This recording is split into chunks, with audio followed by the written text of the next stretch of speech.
Todd, I hate to say it's not the same weather. We are in +6 here in Peel in Brampton, Mississauga. So we have it a little bit better. We have fog, but a little bit better on the temperature than where you are right now. So I'll call this meeting to order. Welcome to meeting 13 of the House of Commons Standing Committee on Procedure and House Affairs.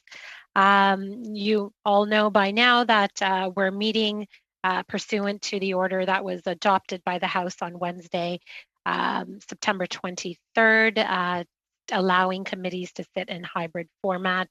I'll just point out for the benefit of the witnesses today as well, a few reminders that those that are participating virtually first, members and witnesses can speak in the official language of their choice. Interpretation services are available for this meeting. You have the choice at the bottom of your screen of either Floor English or French. So please go ahead and select.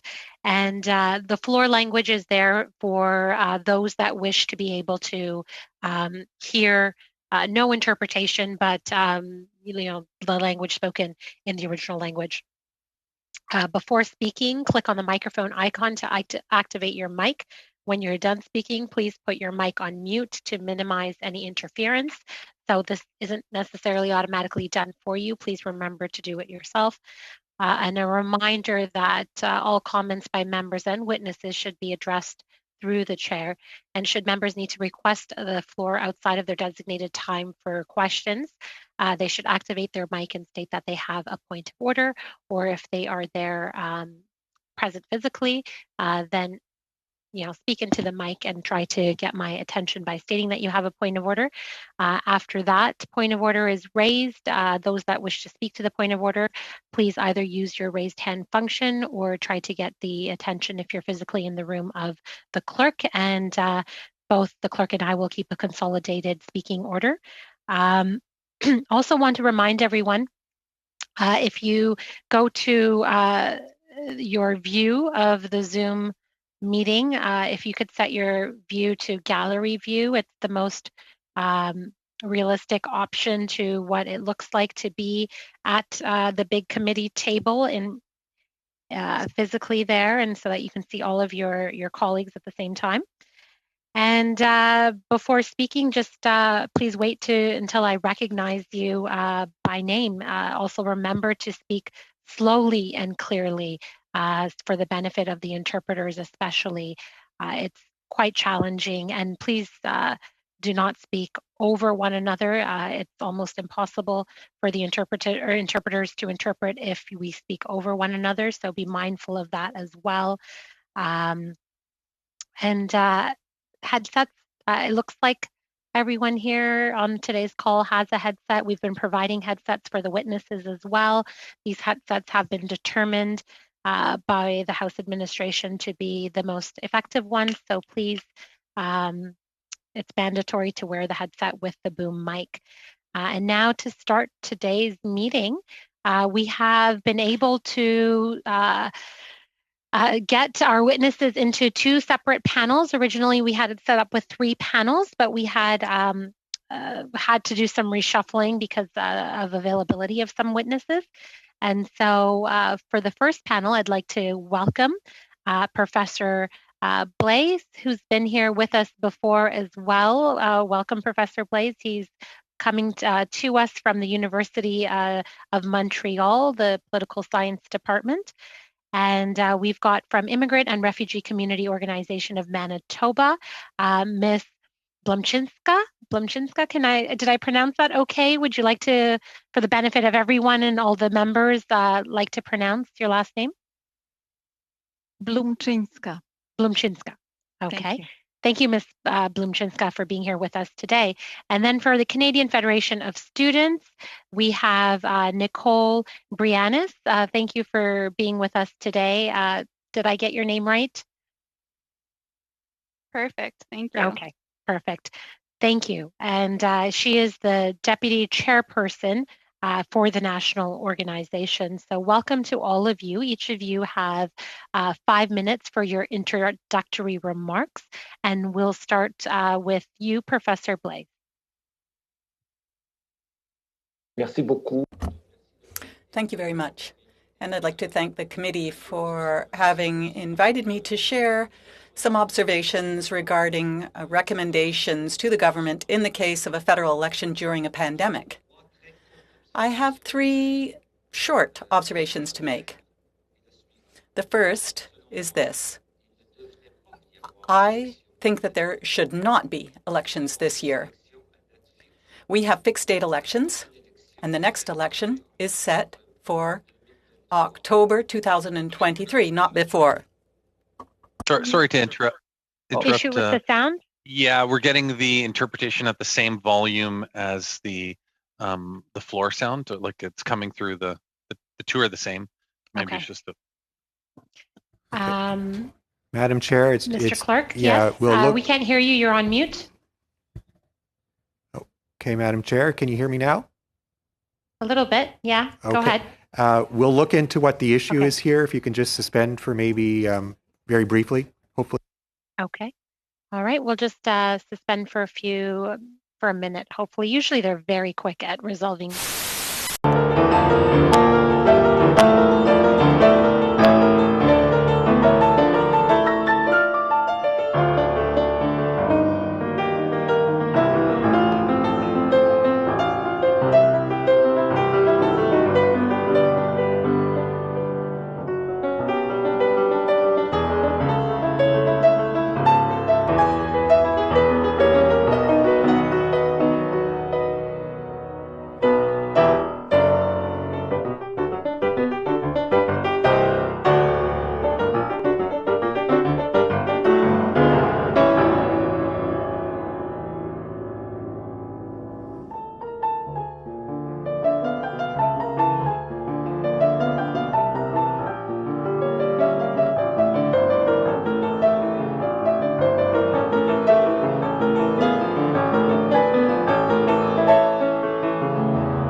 Mr. Blaise, thank you so much. Sorry for the interruption. Est-ce que je devrais... Shall I start over? Yes, please. D'accord. Merci beaucoup. Thank you very much. And so, again, I'd like to thank the committee for having invited me here to share some of my observations about the conduct of a federal election during a pandemic. I have 3 very short comments to make. And the first is this. I feel that there should not be an election this year. We have fixed date elections, and the next election is set for October 2023, not before then. It is possible to have a 4-year minority government. It's not simply because traditionally minority governments have only lasted 1 or 2 years that has to continue that way. All political parties need to learn to make compromises. Now, that being said, I know that one has to be ready for an election, and therefore, given the context, I have 2 comments to make. The first one is this. I absolutely agree with the recommendations made by Elections Canada. We need to avoid long lineups. We need to make voting easier. It's easier to vote on a Saturday or a Sunday than only on a Monday. And I would also add that the number of polling stations needs to be increased. We have to do whatever we can so that there are no waits. And why not have an expedited line or a hotline for more vulnerable people? Let's set different times and different ways for them to vote. And I think, actually, that these measures should be maintained for future elections. Voting has to be quick and efficient. My last comment would be this. I'd like to applaud the efforts being made to make it easier to vote in long-term healthcare centers. I think that's terrific. And that's all I wanted to say today, and I would be happy to answer any questions you may have. Thank you so much, Professor. Next, we've got Ms. Blumczynska. Thank you very much. And good morning. Thank you for this honor. I'm speaking to you today from Treaty 1 territory, which is the land of the Anishinaabe, the Cree, Oji-Cree, Dakota, and Dene peoples, and the homeland of the Métis Nation. I want to begin by acknowledging that I'm a settler who's been allowed to enter this country by the colonial government of Canada. And I also want to say that I understand that I and those who have arrived before me and after me have been welcomed here and owe our freedom to the Indigenous peoples, land and water defenders. And I understand that by entering into nation-to-nation treaties, the Indigenous peoples made it possible, amongst other things, for settlers to build new lives in peace and safety. In the last week, I reached out to ethnocultural communities throughout Winnipeg to invite their voices into this chamber, as I recognize I am but one experience, and there are many who face barriers to democratic participation that must be heard. My special thanks to the African communities of Manitoba, the Manitoba Association of Newcomer Serving Organizations, and many trusted advisors that I call friends from our Syrian, Nigerian, Congolese, East Indian, and Chinese communities. To begin, I want to state the obvious. No one wants to expose themselves, their families, or communities to possible infection and illness. The highest assurances must be made to protect the health and well-being of every person in Canada. There are many factors that can influence one's participation in an electoral process, especially voters originating from countries where the electoral process has often been neither fair nor free. Our community shared that some elections abroad, in their lived experiences, were marked by violence, financial inducement, disenfranchisement, electoral fraud, and a lack of voter education.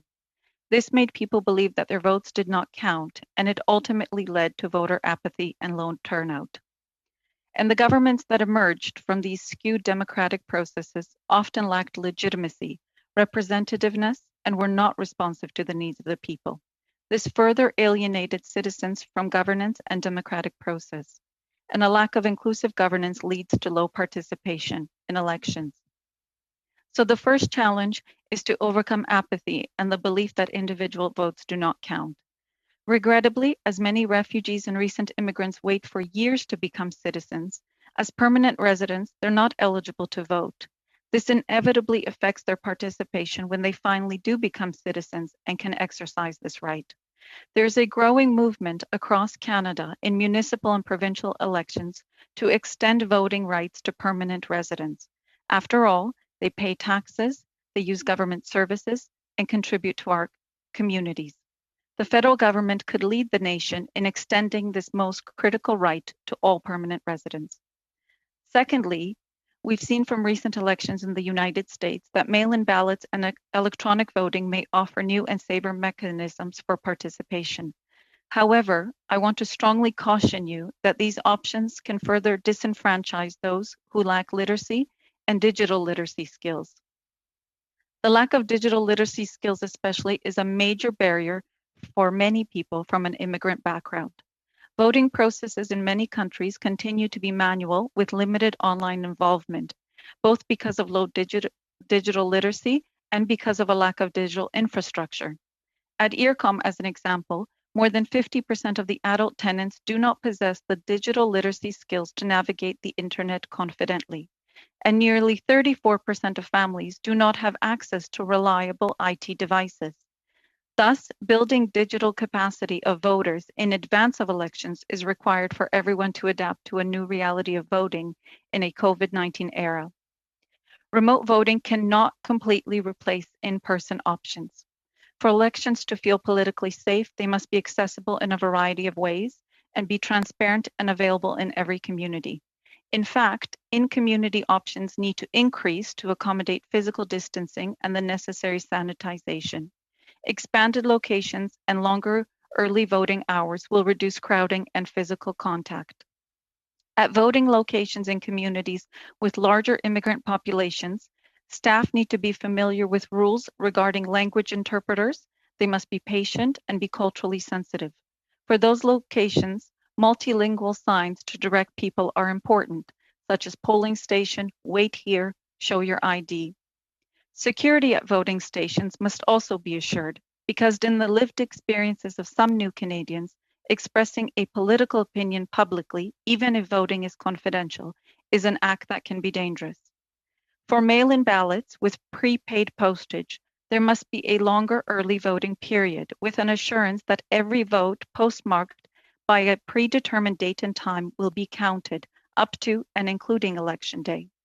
But before voting can even begin, however, there must be extensive public education about the structure of Canadian government and our parliamentary democracy.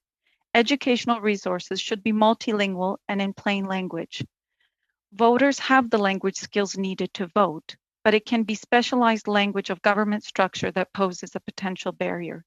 The vital subject matter will be better understood in one's own mother tongue.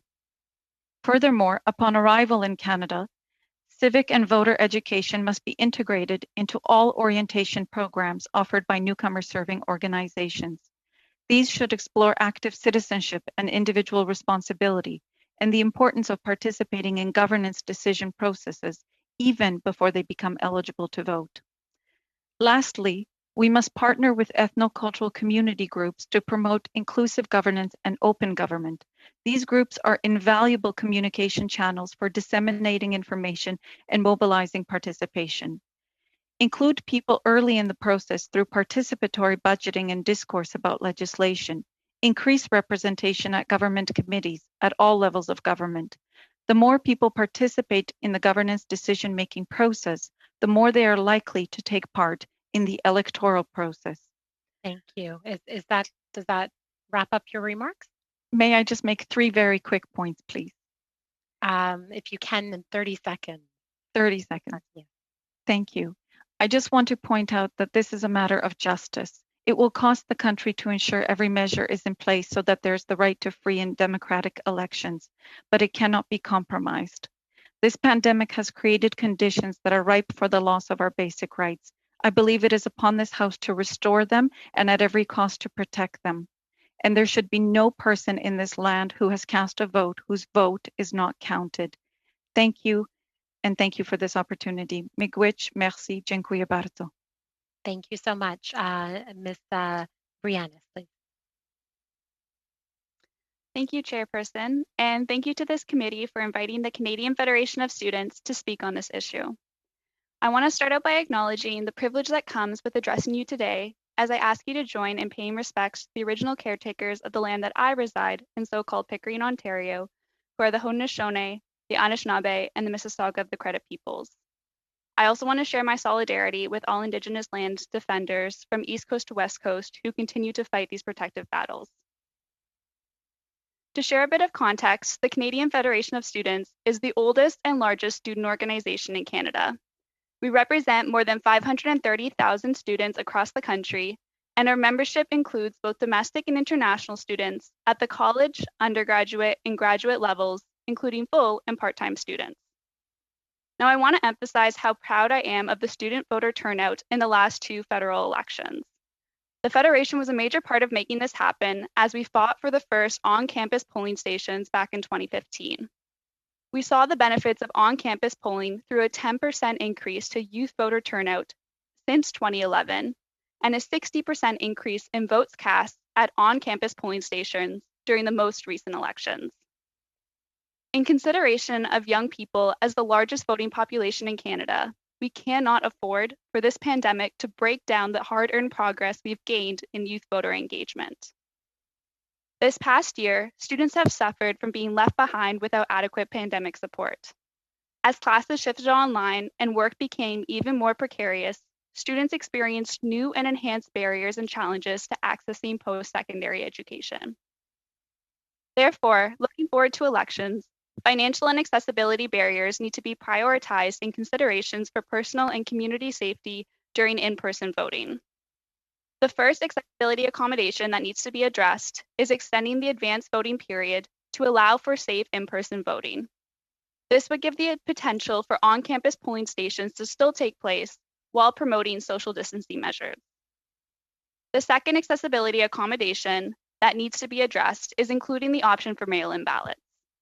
And recognizing that students are a diverse population with a variety of accessibility needs, we need to be protecting those who cannot risk their health to appear at polling stations. In line with these necessary accommodations, all changes to the typical voting process must be well communicated to voters. Now, I do want to give compliments to Elections Canada here for their use of social media to engage voters during the last elections.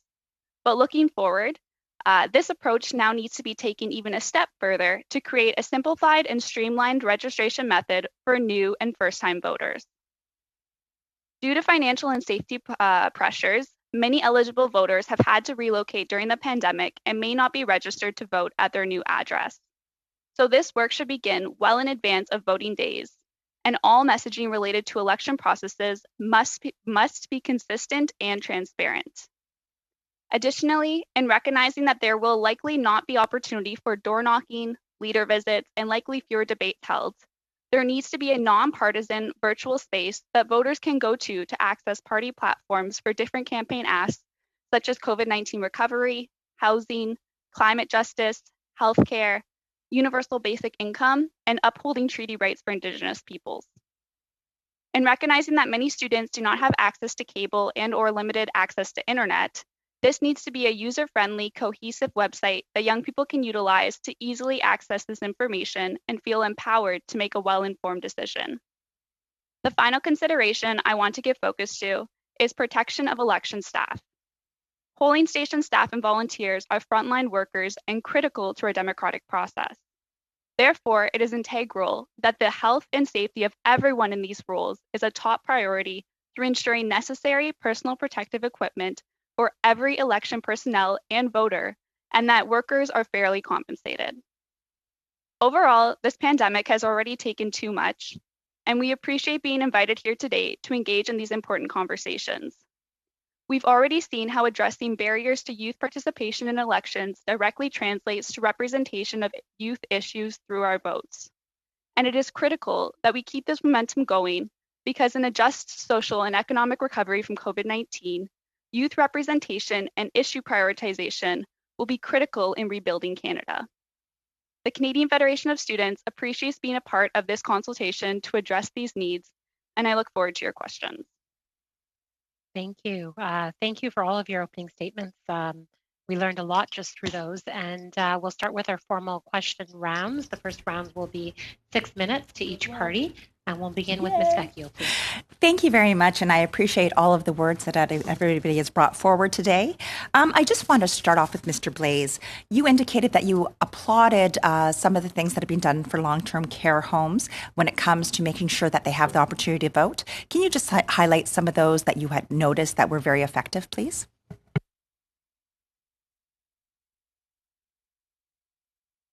You're on mute, sir. You're on mute. Sorry, if you could start again. Okay. Mm-hmm. I just mentioned that I applaud the proposal by Elections Canada to make it much easier to accommodate different days of voting, for instance, in different places. So this is, I was just, I guess, expressing my support for one of the proposals made by Elections Canada. Well, specifically to the long-term care homes is some of that applaud that you mentioned, and I was just wondering if there were some highlights because we have, of course, not taken all of this to fully move forward as we're looking through these plans, and I'm just wondering if there are some highlights because one of the concerns is those in long-term care homes making sure that they have the ability to vote. So, what are some of the things that you saw in that you thought were extremely effective? Point of order. Madam Chair, Yes, yes, Mr. Doherty. I understand from some of our staff that there's feedback on the phone line. I'm wondering if IT support can look at that. Feedback like static? All I'm getting is that there's feedback and weird background noise. Okay. Madam Chair, we'll look into it on our end and try to determine what the issue is with the phone lines and try to resolve it. Oh, I'm just hearing that myself, that it seems like someone's speaking over top of videos and a whole bunch of speaking happening. Yep. So some lines have been crossed maybe. We'll look into it on our end here in the room. So. Okay. Thank you so much. Very sorry. I did pause your time, Ms. Vecchio. How much time do I have left? Oh, you have 5 minutes, about 5? You all like 20 seconds less than that, but awesome. Yeah. Okay. So Mr. Blaze, if you could just continue with your comment.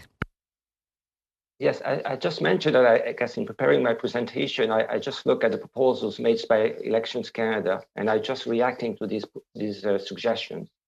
So I understand they really request the possibility of being very flexible in how the vote will take place in these different places. And my understanding is that this could mean that in some places the vote could take place a week before, for instance, if it makes it easier for the residents in that place. So this is my only comment, that I support the idea of being more flexible. Excellent. Thank you very much.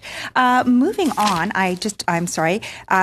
Blumchenka, I just wanted to note, you were talking about the permanent residents versus the persons who became citizens and how that this can disenfranchise people. I was just wondering if you have some data to support that, showing that new Canadians are disenfranchised because they did not have the opportunity to vote as permanent residents. Is there any information under data to support that?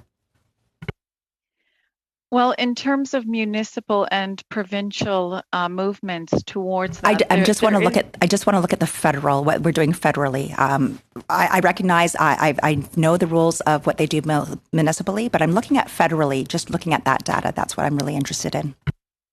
Okay, so you're wanting the number of permanent residents that currently reside in Canada who do not have the ability to vote? No, what I'm looking for is, you mentioned that it disenfranchised Canadians because as permanent residents, they were not engaged, and therefore the likelihood of them to continue to vote would be less. So I'm wondering if you have the data to support what new Canadians' voting levels are sitting at. I do not have the data related to new Canadians who are already citizens and are voting. What I was referring to is the new Canadians who have permanent resident status and therefore legally do not have the right to vote. Absolutely, and I recognize that, but I just had written down in there, you had mentioned about because of them not being part of that the likelihood to vote as Canadian citizens is less. And so I was just wondering, we can say this may happen, but I was just looking for that data to support that new Canadians who have their citizenship are less likely to vote because it does take a number of years to become a citizen. It's 3 years after that. So that's what I'm looking for, is that data. We know that in some ridings, we have higher levels of immigration and lower levels of immigration, but I'm just looking for those numbers to verify that that is the fact. Okay, I'm sure that we could find those numbers. This was information that was brought to me by several ethnocultural communities who specifically noted that the delay in obtaining citizenship and the many years as permanent residents removed them from the democratic process. Absolutely. And I understand that or variable, because one of the biggest things about becoming a Canadian citizen is that right to vote. And that I see so many people choose that so that they have the full rights of all Canadian citizens. And so you're saying that we permanent residents should become that. I'm just looking for that data. So if you could please show me, not specifically to the permanent residents, I'm looking for information regarding new citizens of Canada and their likelihood to vote. That is something that I just want to look at that. I just want to move on to Emily because my time is very limited. You mentioned about student voter turnout being so much greater, which that is wonderful. I know my children are all making sure that they vote and that their voices are heard. What did you find when it came to students? Were they voting for the person that, like for instance, I'm from the area of Western University. Were they voting for the local candidate in that that area, or were they sending home mail-in ballots and voting for their voting for the candidate that they usually reside in that residence? I'm just looking for information on that, please. Yes, thank you for your question. I actually had the opportunity last year to work alongside the Elections Canada group at Ryerson, and I was part of the Students' Union there, the part-time Students' Union at the Continuing Education Students Association of Ryerson. And how students were engaging with the advanced polling stations is because it was advanced, they were actually able to vote for their home riding, but on campus. And that really enhanced and empowered the ability for students to participate within the elections process.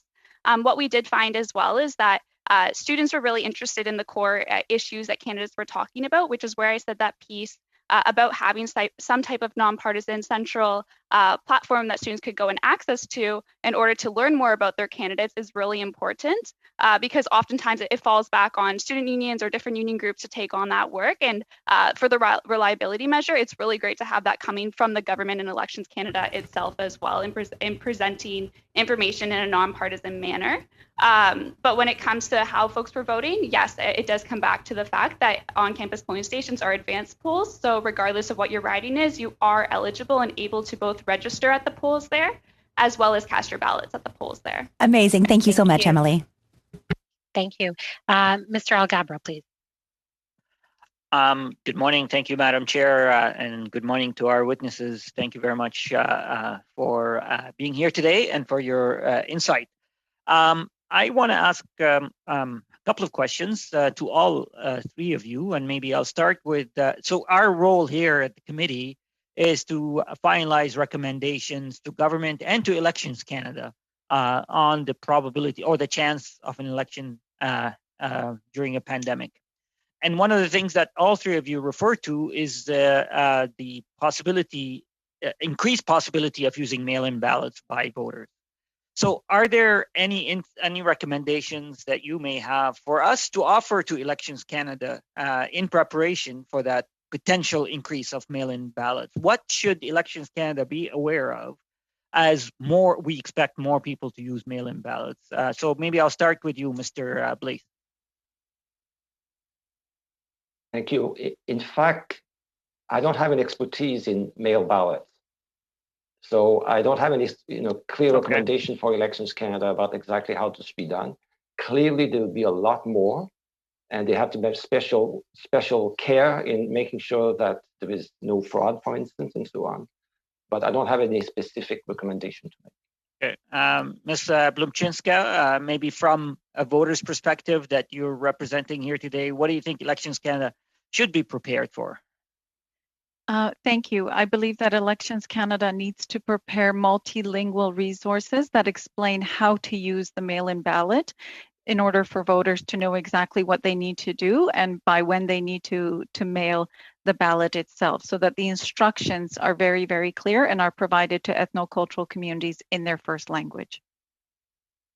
Okay, Ms. Breanis. Thank you. Yes, I echo much of what Ms. Blumczynska just said, in that it needs to be readily and openly communicated with folks well in advance of elections. I had given credit to Elections Canada for their social media strategy that was utilized during the previous federal elections, and this needs to be even greater enhanced now because even when that resource and that material was available virtually, there was still a lot of confusions and questions that were asked to both my student group on campus as well as the Elections Canada student group on campus because the process is not always clear and concise. So particularly when it comes to registration to vote and changing addresses in advance of having those ballots mailed to folks, that is critical for number one. And number two is just really clearly and openly explaining that process and ensuring that folks are well comfortable going into an election process and that it's not being trying to be further explained. Although those resources should be available, it should be made readily clear in advance of those ballots going out. Okay, thank you all. The other thing that we're all witnessing an increased rise of is misinformation. And I suspect it's getting worse, particularly during a pandemic.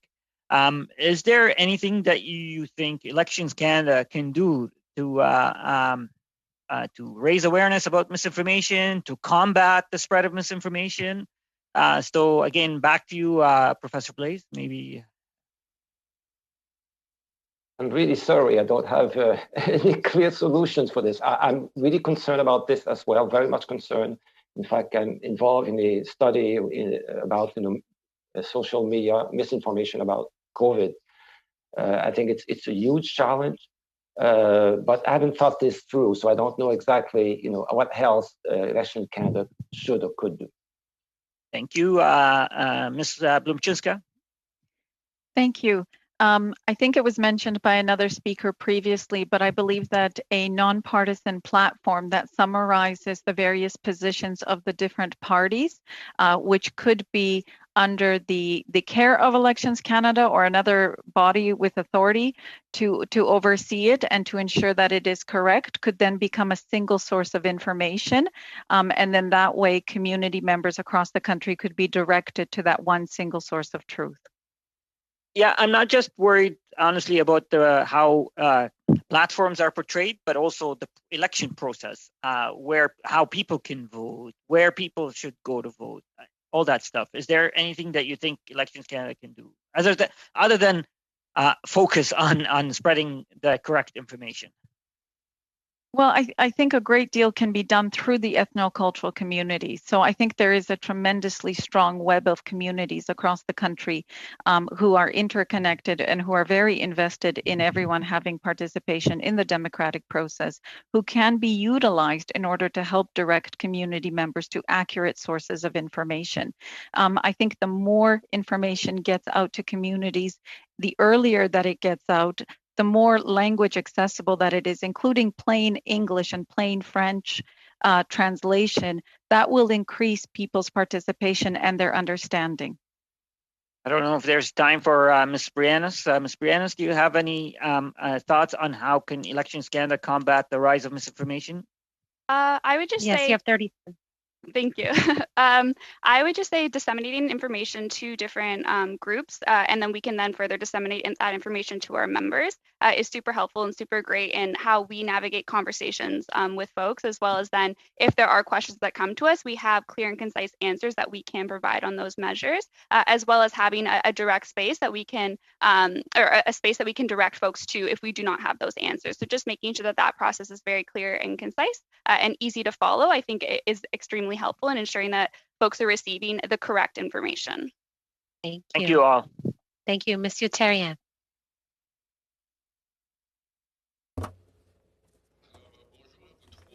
Good morning, everyone. I'd have about an hour's worth of questions to ask each of you, but I'll try and be quick. Mr. Blais, you said there should be some sort of hotline and being able to reserve the possibility in advance of voting. I think those are very interesting suggestions. Is that done in other countries? Has it ever been done? Not to my knowledge. When I read Elections Canada's recommendations, what I was thinking was that it has to be as easy as possible for people to vote, and it has to be as quick as possible for the greatest number of people. So I think we need to start thinking about all kinds of possibilities, and those are the ones that I thought of. I think it's doable, and I think we should consider these kinds of options. All those who want to be able to vote should be able to do so easily and safely. Well, that's very interesting, and your suggestions are very interesting, and I think you should have the copyright on those. I'm taking note of them. And I don't know how difficult it would be to manage this. Perhaps we should speak to the Chief Electoral Officer. Have you ever spoken to the Chief Electoral Officer to know how complicated doing something like that would be? Quite honestly, I just came up with those ideas a few days ago. I haven't really had an opportunity to discuss them with anyone else. Well, I'm taking note, Mr. Blais. Now, long-term health care. We've put questions to the Chief Electoral Officer about that. All parties are worried about for things like, for example, fraud, being able to vote remotely, providing support workers with the ability to facilitate those votes. Could you just expand on that a little for us? Well, what I would say is that this is already happening. And if I've understood the recommendations correctly, it would just be done to a greater extent. So if there is, for example, a center, a long-term healthcare home, voting could happen sooner. And it could happen with guarantees of being able to vote through various means. So that's what I'm interested in. Well, thank you very much. Now, Mr. Blumczynska, I have a question for you. I was very pleased to listen to what you had to say. You've raised some very interesting points. For example, you said that immigrants don't necessarily participate in the same way because they don't necessarily have a positive experience of voting. And I think that's very interesting, but it kind of runs counter to what I had heard before.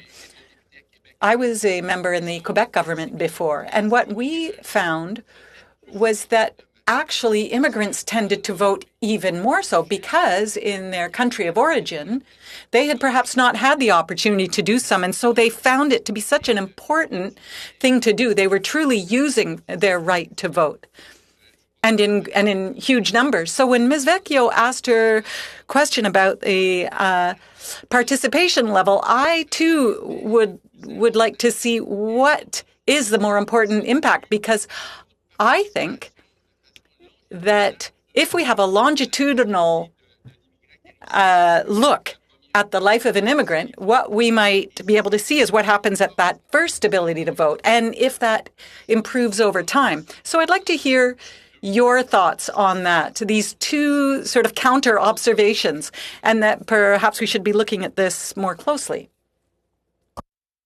Thank you very much for the question. I agree with you that there is a profound desire to participate, and that among some newcomer communities, immigrant and refugee communities, there certainly is high participation. I don't want to discount that, but I think we would need to look very carefully at disaggregated data, specifically data from countries where there has been an absence of democracy for decades and generations, because the level of apathy in some of the communities is significant. And I do believe that those are often the communities that have an intersectionality of disenfranchisement, where we have to put a special concentration and focus to ensure that they do participate. So on the whole, I do believe that newcomers to Canada and new citizens are very eager to participate. But when we take the numbers apart and look at individualized ethnocultural communities, we will see that we can do a better job of engaging those who really felt very, very far from this act of freedom. You have one more minute. Well, that's very interesting, and we could speak about this for a very long time. My last question is for Ms. Brianis. Thank you for coming today. You said that because of financial and other reasons, it has been difficult to vote, especially for students. Could you expand on that? Thank you for your question. The financial difficulties that I was more so directly speaking to was throughout the pandemic. Currently, students have been experiencing hardships in terms of less support than other Canadians have been receiving, and it's only exacerbated the pressures that they feel by attending education, as well as then having to uphold a livable status. So when it comes to elections, oftentimes where we see students being barred from being able to participate is by not being able to access election polls during the hours that are provided because of the requirements of school, as well as working on top of that. We also see that sometimes students can't afford to travel to the polls. That was why on-campus polling stations were so great, particularly for students living in residences, because it empowered them really to be able to participate in this process without having to further accrue those financial barriers or those financial issues. Thank you. That's all the time we have for that round. Mr. Blakey, please. Thank you very much, and thank you to all our witnesses for appearing today. Coming to you as well from Winnipeg, and just want to recognize the good work that ERCOM does here for new Canadians in Winnipeg, and very glad to hear testimony from you here today. And I wanted to ask Ms. Blumczynska if you could give us a bit of an assessment. What I heard clearly from you when we talked specifically about some of the risks of disenfranchisement that the pandemic presents is that it's really important to be able to communicate with people in the language that they're most comfortable in. And I'm wondering if you could give us a little bit of an assessment of how Elections Canada has done in that regard prior to the pandemic, how ready you think they might be in order to do that well, and then maybe let us know the extent to which you believe that settlement services organizations might be able to help Elections Canada, if it's a matter of Elections Canada not being able to do that in-house, if they could provide funding, for instance, for a staff year or something within certain communities in order to be able to get those messages out. Thank you. I want to specifically point out the wonderful work that was done by Got Citizenship Go Vote a number of years ago in Winnipeg, which was organized by the Ethnocultural Council of Manitoba, where voting instructions and encouragement to participate were recorded into YouTube videos in over 20 different languages, and then disseminated throughout the communities. And it simply explained, the role of every person in voting, when and how that they would vote, the importance of democratic participation. So I do believe that Elections Canada has very strong allies and capacity within the ethnocultural communities to work in collaboration to disseminate that information in first language to others. Thank you very much. So that's the kind of thing that, in your opinion, should be happening when the writ drops, or is that something that you think Elections Canada ought to be starting on now so that people have an idea of how they vote and what the process is, and also what some of the measures might be that are related to the pandemic if we do indeed have an election during the pandemic? I think as much as possible, we need to start as early as possible, because I do also want to point out that a lot of these platforms were made available online. And I don't want to lose sight of the fact that what the pandemic has revealed to us is an enormous digital divide between communities who don't have the social economic means to have reliable internet or devices and the digital literacy to participate. So although online tools are very, very important and pass on oral information, which otherwise would struggle to get to some communities, we can't lose sight of the fact that we need additional time in order to engage communities and get that information, sometimes on a person-by-person basis. So one of the things that we've heard in testimony over the course of this study is from some is, in their view, that it would be important, if there were an election called during the pandemic, to have as long a writ period as possible. There's some flexibility within Canadian legislation. And do you have an opinion in terms of whether a longer writ period or a shorter one would be salutary in terms of preventing or enabling people to get out the vote within the new Canadian communities?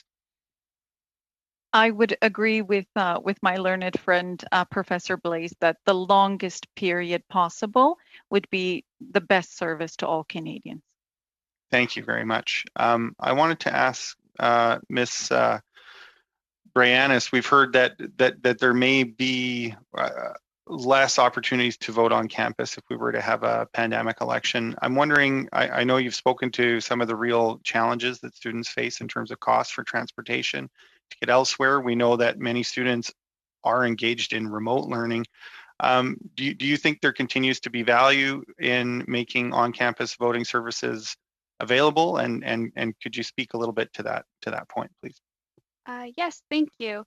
So in many campuses, although there have been transitions to online or remote learning, the residence centers are actually open for students who aren't able to access internet in their home communities, or who maybe are otherwise not able to access it outside of the area that they live.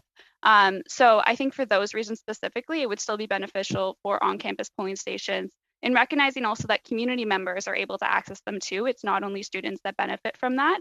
So if there are any workers on campus, they would be able to vote on that in those spaces, as well as the residents, students. So I do still see value, and I do still think that this should be an avenue that is pursued for advanced polling stations. Okay, thank you very much for that. Madam Chair, I'm just going to check in and see how much time I have remaining. You have 50 seconds. Okay, thank you very much. Mr. Blaise, I just wanted to come back to your initial comment about the advisability of having an election during the pandemic. I think one of the challenges here in Parliament is that our confidence convention is very loosely defined. Do you think it would be salutary for Parliament to do a little work in terms of getting more clarity on which kinds of votes in the House could trigger an election? I'm not sure that this could be easily done. I'm just, I guess reminding all of you that there is a law that which says that, elections are at fixed dates. That of course it's possible to have elections, a snap election, despite the existence of that law, but that there is the expectation, I think, that usually there should be 4 years, an election only every 4 years, that citizens prefer to have elections only every 4 years, and that I hope that you take that into account when you decide how you will behave, what kind of decisions you will make. And this is for all the parties, I think. Thank you. Thank you. Mr. Tucker, for 5 minutes, please. Thank you very much, Madam Chair, and thank you for the witnesses for appearing today. It's been an eye-opener on what our potential future country may look like. Ms. Bluinski, I'm as many on this panel was an immigrant at one time as well. My family came from Hungary, and I think you have some history that gives you a little bit of insight on other countries' makeup and how that might affect Canada. I applaud you for the work you're doing with increasing, hopefully, new Canadians to vote. I'd like to hear a little bit about your backstory. Yeah, I believe you come from Poland, and I just hear a little bit about why your family left Poland. Thank you very much.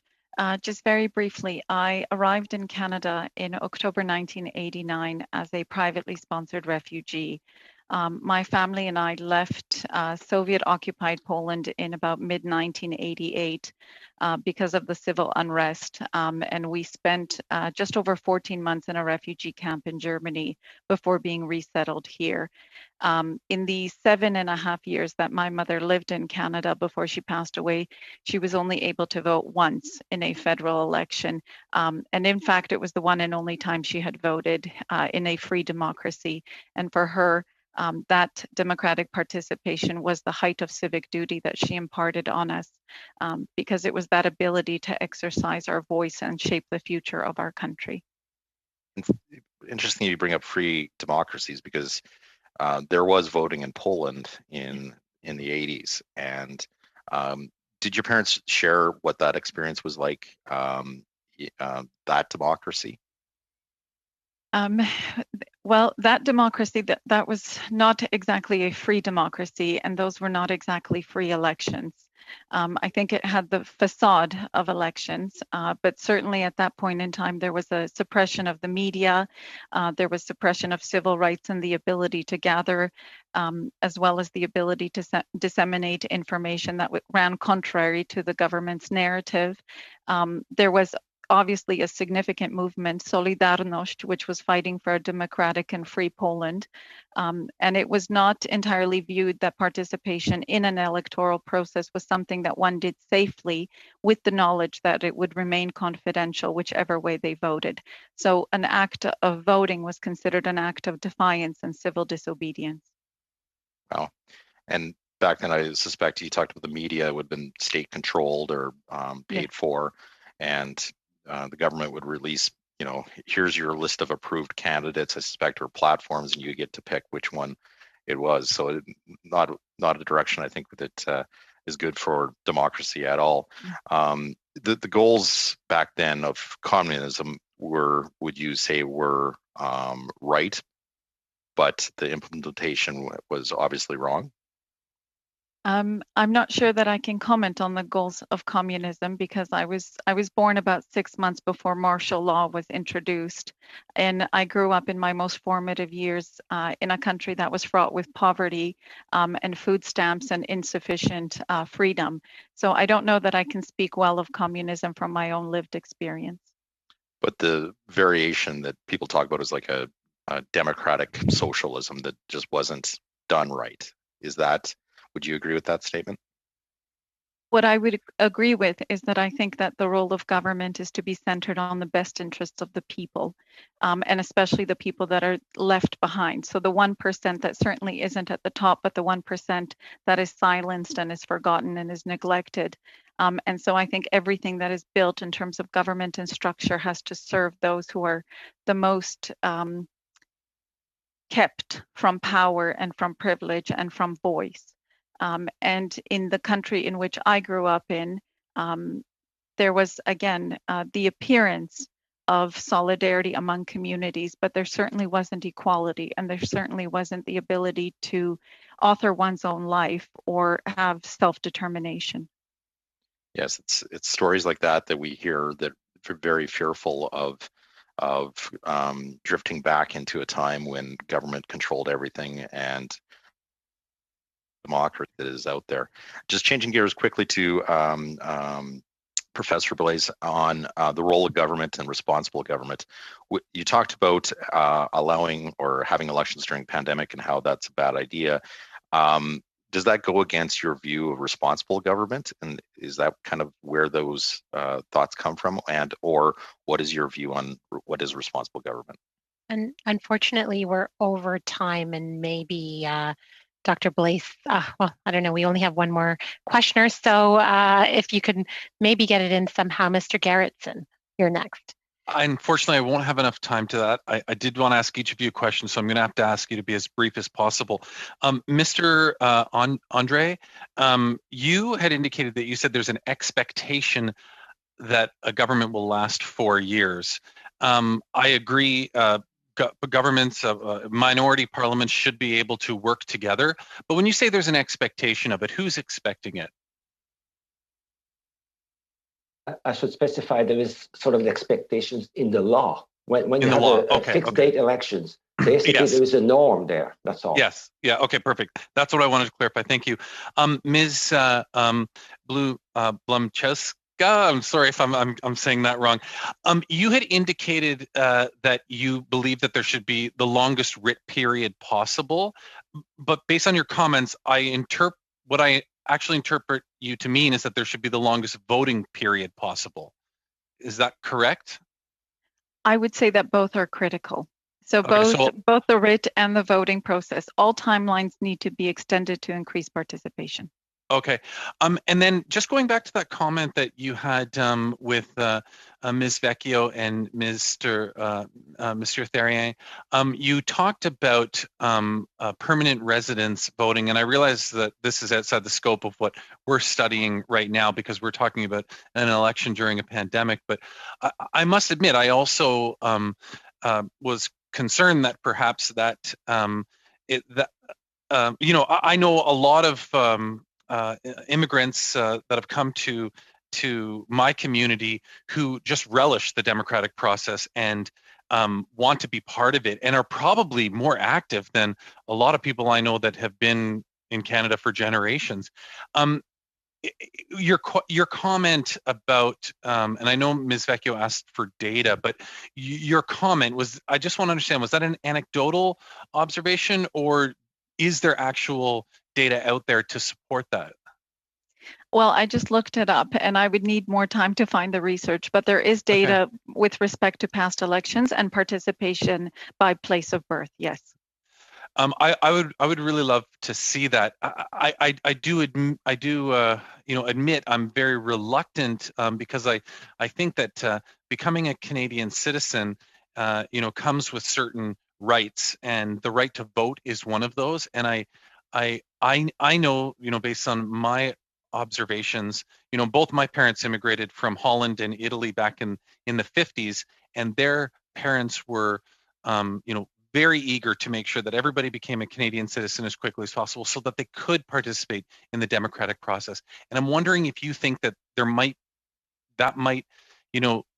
diminish the desire to become a citizen if you were to afford the right to permanent residents to vote. No, I think people obtain citizenship for a number of reasons. And I also think that people do not obtain citizenship for a number of reasons. There are many jurisdictions globally that do not allow someone to have dual citizenship. And it is at the cost of their identity that they would give up one in order to have the other.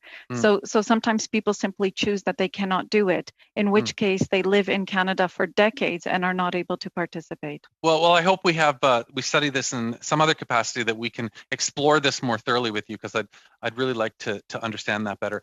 And finally, Ms. Brianis, I wanted to ask you about the voter turnout among students. In 2015, it was up. I think it was about 50. I had my notes here. 57%, and then it dropped down in 2019. It went from 57 to 50, just under 54.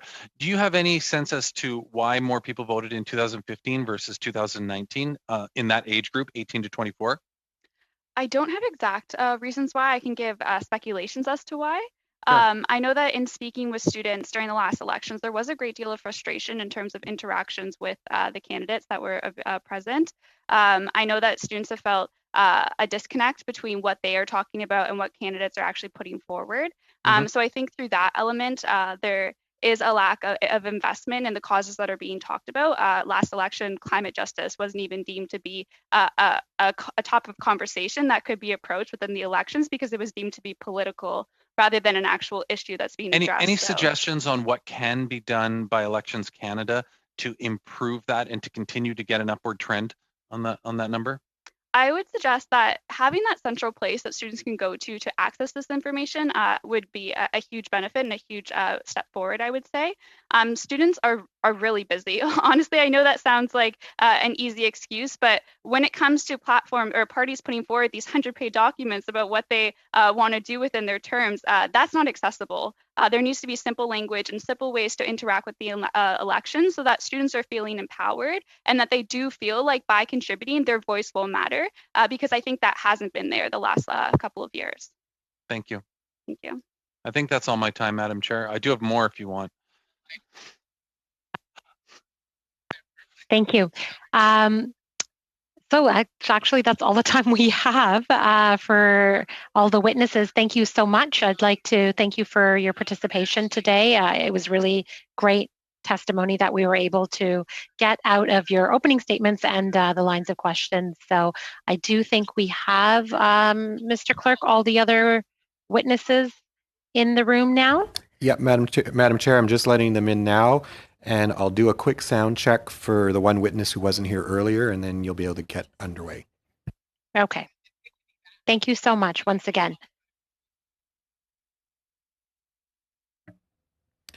Hello, Ms. Renaud. Hello. Hello, would we be able to, we're just going to do a sound check before the meeting, your panel gets going. Can we just get you to speak?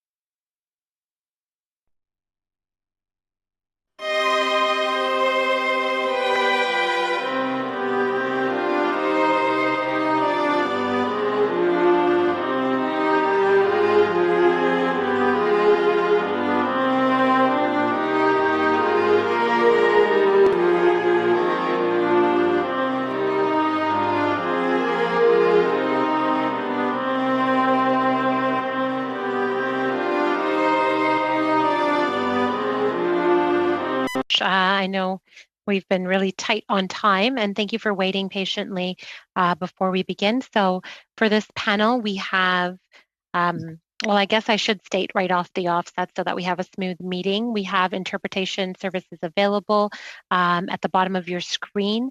Please pick the language that you intend on speaking in. If you have an updated version of Zoom, I'm told that there should be no issues in picking floor, but if you lack the proper updates, then it's best to select the language that you intend to speak in. So we'll do the best we can if you need to end up switching back and forth. which is your right, of course, to speak in both official languages. So be mindful of that. And yeah, all the questions should be addressed through the chair. Each of you will have, or each organization will have 5 minutes for opening statements.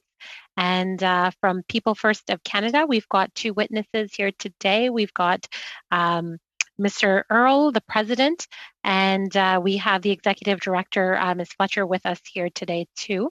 And Canada Without Poverty, representing that wonderful organization. We've got Ms. Renaud, the national coordinator, and thank you to all of you for being present for our study on conduct of a federal election during the COVID-19 pandemic. If you could start first, Mr. Earl, are you the one who's going to make official remarks today? Okay. It'll be, thank you, Chair. It'll be Shelley and I going back and forth in our 5-minute time. Okay, perfect. You'll be sharing the slot. Thank you. You could go ahead. Perfect. Good afternoon, Chair and members of the committee. Thank you so much for inviting us here today to speak on behalf of People First of Canada. My name is Corey Earl, and I am the president.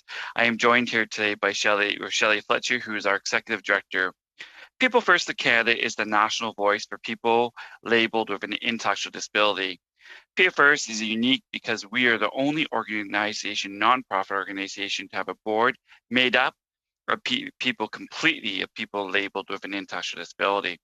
Our board includes people from across Canada, represent provincial and territories, chapter organizations, all working for inclusion and accessibility in their communities. People First Canada is founded on the belief that people who have life experiences with an intellectual or developmental disability are the best people to represent themselves and other people with intellectual disabilities. Our membership closely follows the idea, nothing about us without us.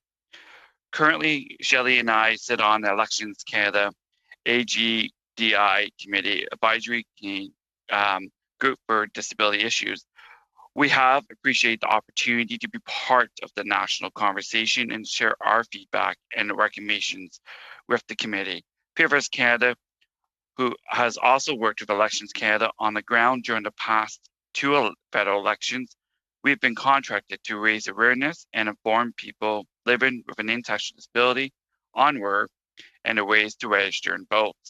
People First members put together 22 events in 8 provinces and 2 territories. Our work has meant to reduce the barriers of voting faced by Canadians with an intellectual disability. We're happy to know that we have succeeded. And I will now pass it over to Shelley. Thank you, Corey. We recognize that the COVID-19 pandemic could affect how the federal election is conducted.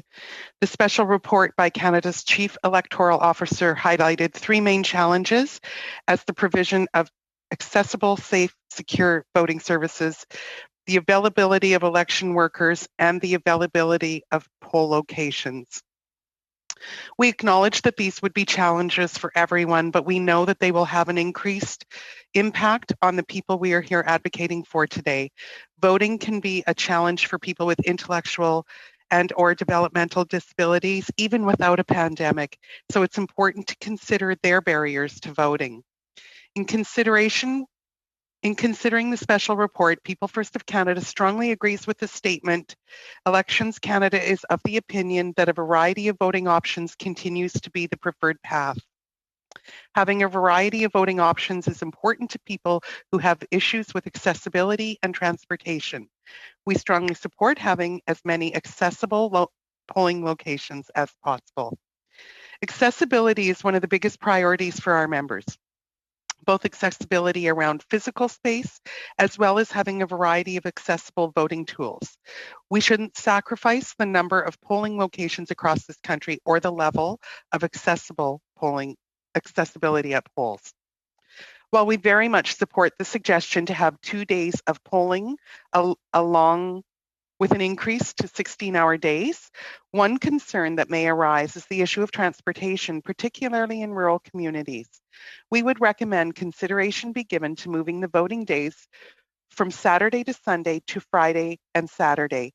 Given the transportation issues faced in rural communities, we know that there are even that they are even more limited on weekends, so having one weekday and one weekend might help with that concern.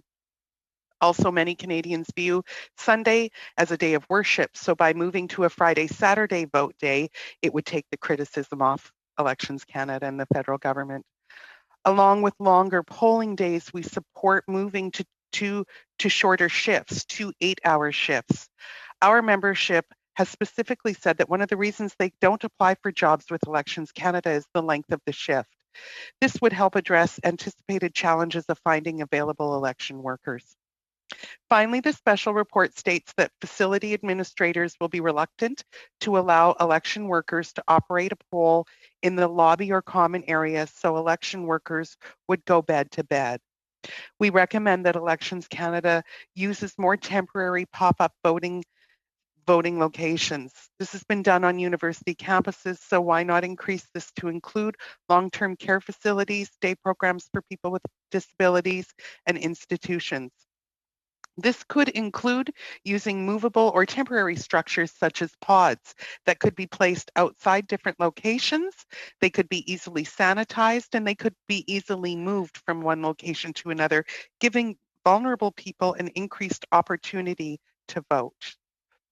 Thank you, Shelley. We appreciate the opportunity to share with you our recommendations today on conducting a federal election in the middle of COVID-19 during a pandemic.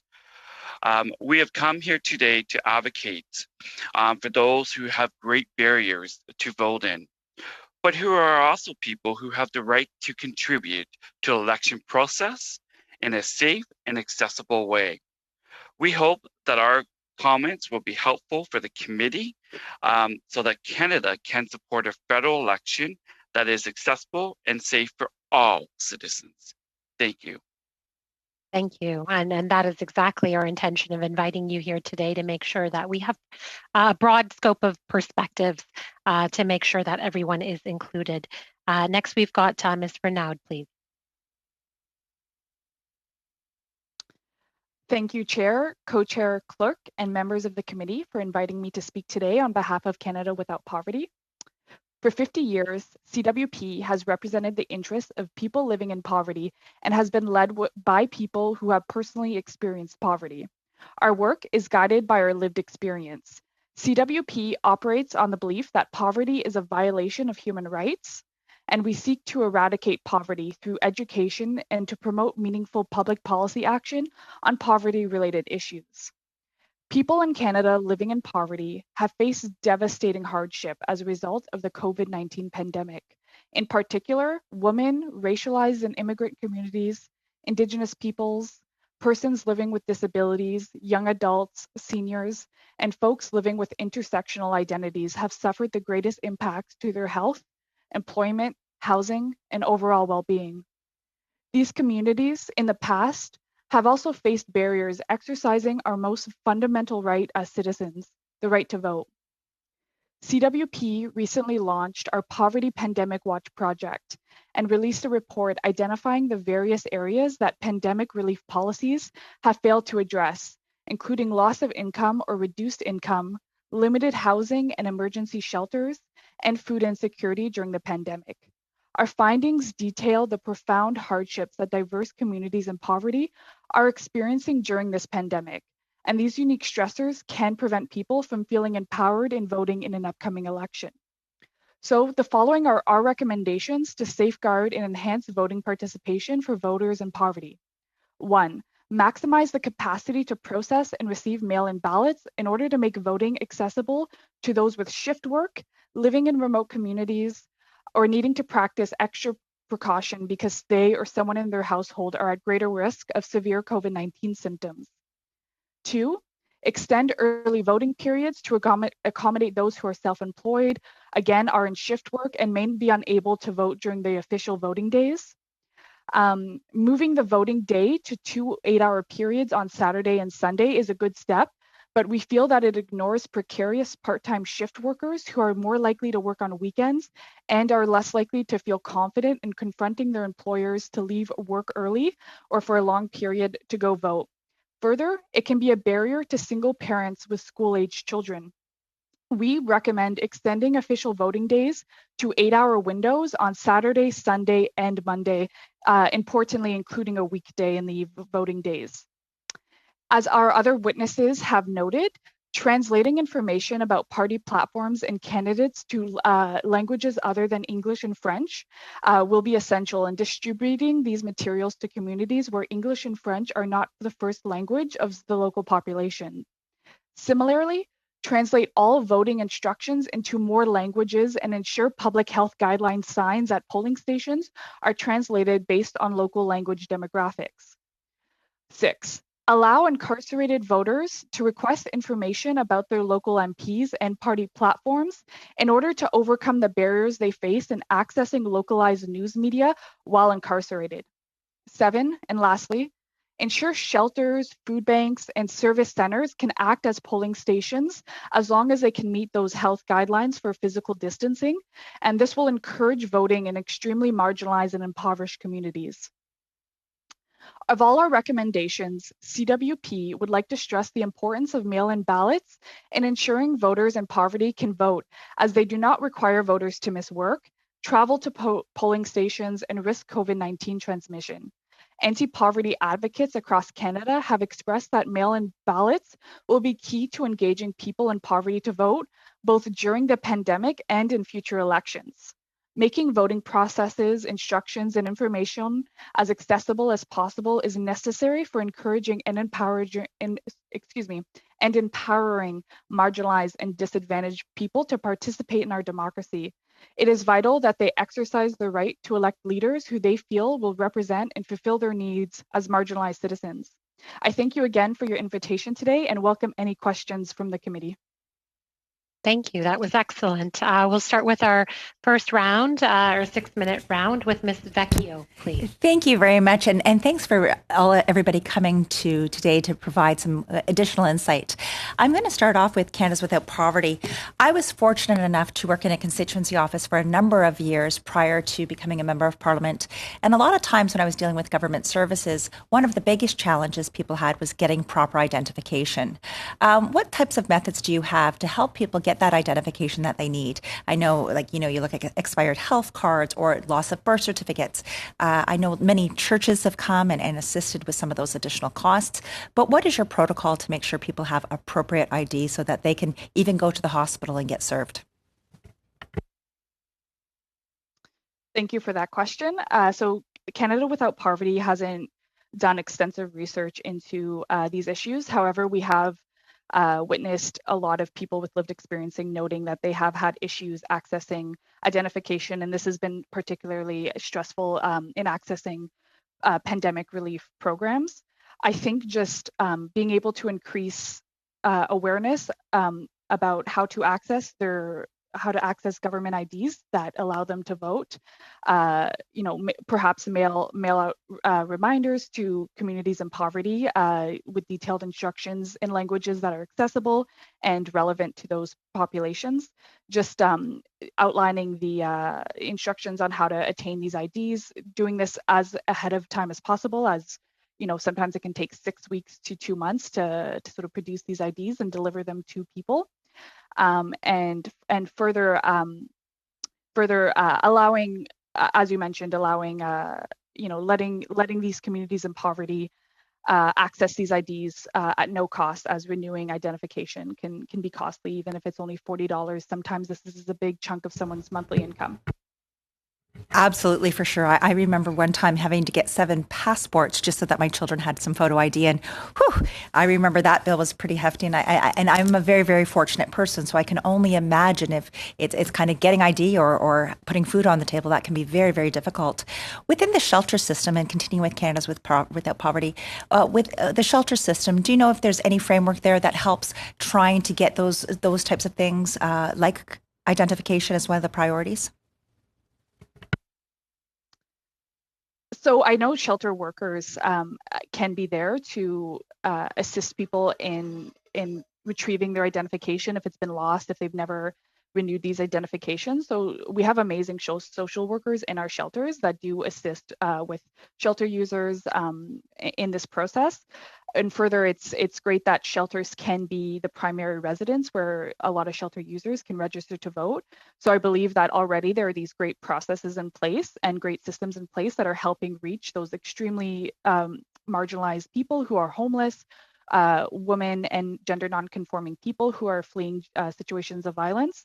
But we also have to note that a lot of homeless people don't use shelters for various reasons, because they use drugs, because they feel unsafe, especially during times of the pandemic when shelters have had to reduce capacity. A lot of shelters have less beds. Emergency winter shelters have less beds. And a lot of people are couch surfing, living in tent encampments, living in tents. Yeah.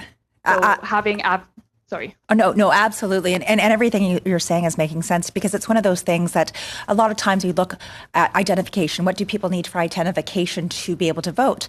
But I think of the bigger pictures. What do people need when they need to go to the hospital? What do they need when they do different things like that? When they have to register for school or register for benefits? So it's not just about one time every 4 years needing identification. It's about needing identification 365 days a year, all of the time. And so I think that needs to be easier. And rather than changing rules on what we do, we need to make sure people are able to get proper identification. So thank you very, very much for talking about that. Both on now to Shelley and Corey, and whoever chooses to answer this question. I greatly appreciate both of you coming and sharing your information. When it comes to ballots, I know we've had lots of discussion on what ballots should look like. And people have talked about photographs, Braille, a variety of things that we may need. What are some of the things that you think that we can do to enhance the ballots so that it makes it easier for those to vote who may have a little bit of a disability? Corey, are you going to start? Yeah, sorry, and thank you so much for the question. 42% of Canadians have literacy problems across this country, and we've really been advocating for the photos on ballots, because to be able to identify those marginalized but also new Canadians and et cetera. And when you go to the polling station, in some ways it disqualifies for someone on know who to even vote for. So going to that ballot and being able to have a picture of that person would make a huge difference. Can I add on to that?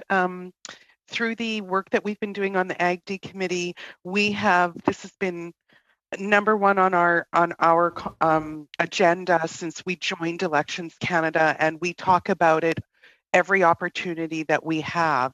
We are very clear on the implications of changing the voting ballot to include photos, but we are determined to keep advocating for that. As Corey said, the literacy rates in Canada are ridiculously high. This is not just about people with intellectual and developmental disabilities. This is about a whole bunch of other Canadians who don't read, who don't have good literacy skills. And as I'm looking around the screen and I'm making notes about who's on here, I'm having to reread some of your names 3 or 4 times to print it down. And I'm like, oh, how do you say that? And I mean, we know that names can be very confusing. The other thing I wanted to say is Quebec did this. It's been done in Quebec.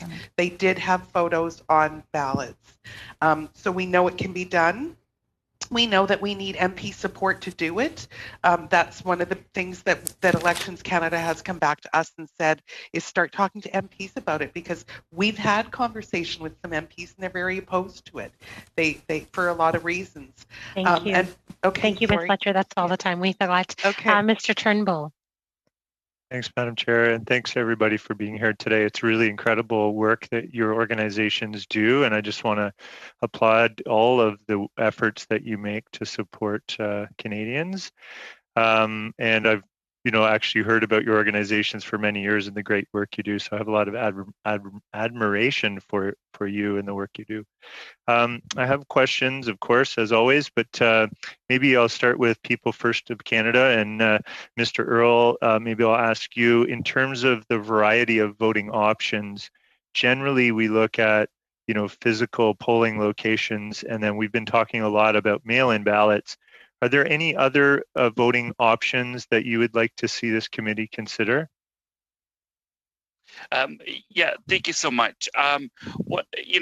We really want to make sure that Bolden is in group homes, institutions, and long-term care homes to be able to have people have that opportunity to vote. As Shelley mentioned earlier, sometimes the challenge in different areas is transportation to get to the voting stations. So if it's more accessible to them, I think is really huge. And Shelley may want to add more on that, but it's long-term care, group homes, and institutions who really, some of them don't have that as is, would provide that opportunity. Thanks. Ms. Fletcher, do you have anything to add? We've given some thought to the implications or possibilities around telephone voting, where people would call in and have to answer specific security questions that Elections Canada would have. I think we've kind of had some conversations around that, and I think there's lots of barriers that might be in place for people, particularly with literacy issues. They would have to know who the candidates are running in their area, where sometimes if people have an actual physical ballot in front of them, they will just recognize the name or check it or whatever. So no, I don't really think that I have anything else concrete to add to that. Thank you. Okay, thanks. Mr. Noda, what about you? Is there any other options other than mail-in and physical polling locations that you would like us to be considering? Well, I know Elections Canada has done research in exploring online voting, but it's unfortunately just we're not quite there yet. We're not quite ready to make this secure and accessible. But I think what I've gathered from my engagement with anti-poverty organizations across Canada is mail-in voting is sort of something that we see as breaking a lot of barriers to voting. And then also, in addition to having official elections day, just expanding the windows for advanced voting for people who know ahead of time that they just won't be able to make this election day.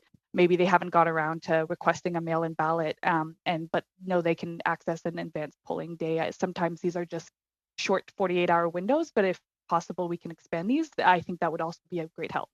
Okay, thank you for that. That's great. And maybe I can dive a little deeper on the mail-in ballot process, because we've heard from some other stakeholders that could be streamlined or improved in terms of user friendliness and just usability of it. It's can be challenging at times, I think, for multiple reasons. So Mr. Earl, Ms. Fletcher, would you agree with that? And is there any specific recommendations on streamlining the process of mail-in ballots that you think we could? I know you spoke to pictures on ballots, but is there anything else that you can recommend? Thank you so much. And I want to be perfectly clear. One of the things that, when I even went into elections to even vote, one of the biggest struggles that I actually had is to know the candidate that was running, because I actually had to write it in. And I actually put the name in slightly wrong and was really concerned that I disqualified. I want to caution that when we do mail-in ballots, there should be some kind of thing about who's running and not necessarily, as much as we like picture, but something that's easy for voters. Because I can tell you right now, as a voter, I was almost turned off on voting because I actually got really nervous in terms of that I might have messed up. So having a list of those candidates are extremely important. Okay, thank you. Ms. Fletcher, do you have anything just to add on to what Corey said? When Corey went to do the pre-vote, he had to write in the name of the person running. It's important that you remember that there's a large part of the people that we're representing today, a very large part, who do not have access to technology. So it's not as easy as jumping on a computer and saying who's running in my riding. That's not a reality for them. So I agree with what Corey's saying. If you're going to do, and again, that's I don't necessarily see that as a job of Elections Canada or of the MPs to make sure that everybody in your riding knows who's running. So I think I would just reinforce what Corey's saying is it's really important in the mail-in vote that people know who's running in their riding. Thank you. Ms. Renaud, do you have anything to add to the, like streamlining the mail-in process? Because it sounds like that's the option that's going to remove the most barriers for the people that your two organizations represent. So can you make any recommendations on how to improve that? Thank you. So from what I understand, as it stands currently, you have to request to cast your ballot by mail. And I'm not too sure what the logistics around this are. I'm sure there's a lot of, administrative deliverables that I am not taking into consideration as I'm not sort of working with Elections Canada, but similar as sort of automatic voter registration, perhaps everyone automatically being able to be eligible to vote by mail, and whether they choose to cast their ballot by mail, they can do so, or they could just recycle that ballot and then vote, or destroy that ballot and then decide to vote in person. I think that could be an option. I understand there might be some logistical issues around that. Oh, I see Ruby with her hand up. Well, no, thank you for that point. But we have to move on to Mr. Terrien for 6 minutes, please. Merci. Thank you very much, Madam Chair. And I'm going to begin by putting a question to Mr. Earle and Ms. Fletcher. I'm very pleased to hear everything you have to say today. Welcome. And one of the first things I'd like to say is congratulations for all the work that you're doing. You know, my second daughter has an intellectual disability, so I truly appreciate that you're defending people like my daughter. I'd like to know how many people approximately you represent in Canada.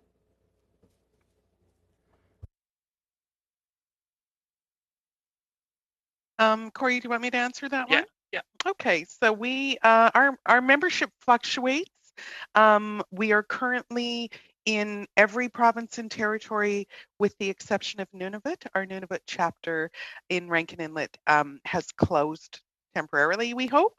But we represent approximately between 3,000 and 4,000 Canadians are with intellectual disabilities are members of our organization. Okay. You know that these people's health is a bit weaker sometimes, so maybe for you it's a bit more worrisome, the pandemic. Do you know what is the usual participation rate of these people and what's the prognostic in this pandemic? I think that it will be a great issue getting these people to come and vote during the pandemic. I'm wanting to hear what you think about that. That's a really good question. I don't have a statistic on how many people with intellectual disabilities across Canada are voting, but that's certainly something that we could look into. We are very concerned about people with compromised health, and you are correct. Many people who have intellectual disabilities often have other health issues as well. And so, yeah, I mean, that's one of the things Corey was talking about in our opening remarks was around supporting people to access their fundamental right to vote through a pandemic is very challenging. And we're hopeful that they are creative with different ways to come into people's homes, into group homes, into congregate settings where people live, and have something in place to allow people to exercise their right to vote.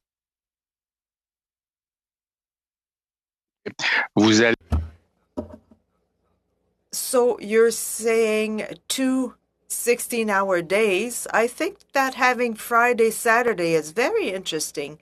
And somebody else, Madame Renaud, also said that a weekday and a weekend day is very interesting. For pictures, I was an MP in Quebec City. We tried to get pictures, and it's weird that you were telling us that maybe it was the MPs that were stopping the process, because we were very happy to try to help people to vote with pictures. And I had demanded in 2012, I think, or no, in 1998, because I'm that old, to get pictures of the candidates in the polling stations so that people would recognize us.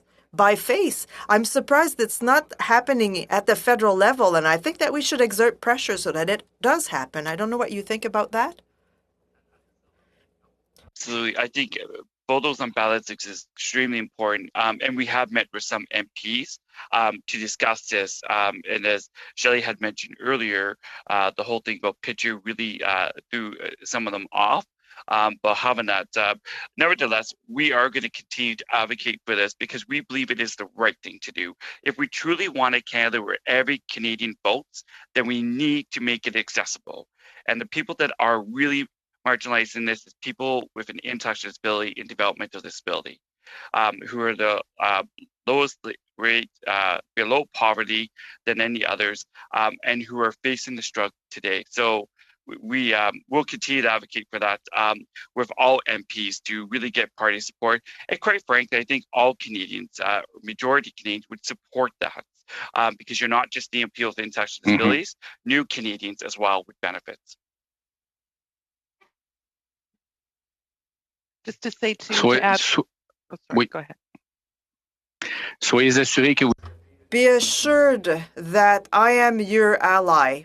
Be convinced about that. I'm with you 100%. Congratulations for all the work you do. I'm very happy to be speaking with you.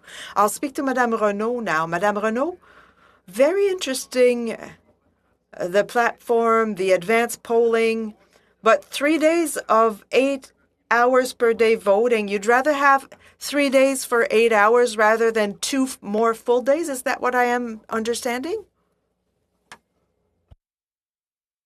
Thank you for your question. I think initially, just with talking with people, we thought, why not extend to the weekend voting period to also a weekday for 3 days? That being said, when Shelley mentioned just having a voting day Friday and Saturday, I thought that was actually a very excellent point, especially bringing up the fact that Sunday is a day of worship for many people. So I think that having 2 8-hour periods, one on Friday, one on Saturday, would also work in extending voting accessibility and reducing barriers. So it doesn't, that all to say, originally we said 3 days, but I think Shelley's suggestion is also quite good. Thank you. That's all the time we've got now. Mr. Blakey for 6 minutes. Thank you very much. One of the things we heard in our previous panel is that the best way to mitigate the potential challenges to voting during a pandemic election would be for parliamentarians to work together to try and collaborate in order to avoid an election. And I'm just wondering if our witnesses share the view of the witness in our previous panel who expressed that point of view, or whether they disagree. Daniel, sorry, Mr. Blakey, sorry. Can I ask you to rephrase that question a little bit in a little bit of a more plain language sort of ask so that we could better answer you? Sure. We all recognize that having an election during a pandemic poses a lot of challenges to many different Canadians in order to be able to vote. And we've heard from some witnesses that the best thing to do would be to have people like me and the MPs at this table find a way to work together as a parliament so that we don't have an election, because the fixed election date in Canada doesn't foresee an election until 2023. So we heard from a witness just now that, you know, we could avoid some of these problems if parliamentarians could find a way to work together and extend the parliament past the pandemic, provided that it doesn't go on for many years. And I'm just wondering if either of our witnesses today, either of your organizations would like to agree or disagree with that recommendation. Thank you for clarifying that. Corey, do you want to comment on that? Absolutely. Thank you, Mr. Blakey. Look, we're in the midst of a pandemic right now. We're in the midst of a COVID crisis in this country. And the least part that people want to head is to the polls right now. And if we are going to have people with intellectual disability, developmental disabilities, then we must get the election process right. And we're not there yet to make sure during the pandemic that people are even ready yet.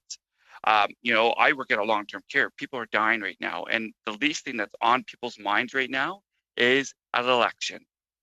It is important that all members, and as an organization, We have a job to work with all members, regardless what side you're on, to push the inclusion for all Canadians. And we'll continue to do that, whether there's election or today or next year. Thank you very much, Mr. Earl. And Ms. Renaud, would you like to comment on that as well? Yes, thank you. So absolutely, building off what Corey said, I think a lot of people just do not want to have to put an election on their plate while they're dealing with so many other things. And I think even more important than the process of election is that people are right now dependent on these federal and provincial funding initiatives, such as EI, and then a lot of small businesses dependent on the Canadian Emergency Wage Subsidy. So the last thing you want is a lot of people in Canada worried that these benefits are going to change all of a sudden, as they've all changed dramatically and frequently in the past 7 months.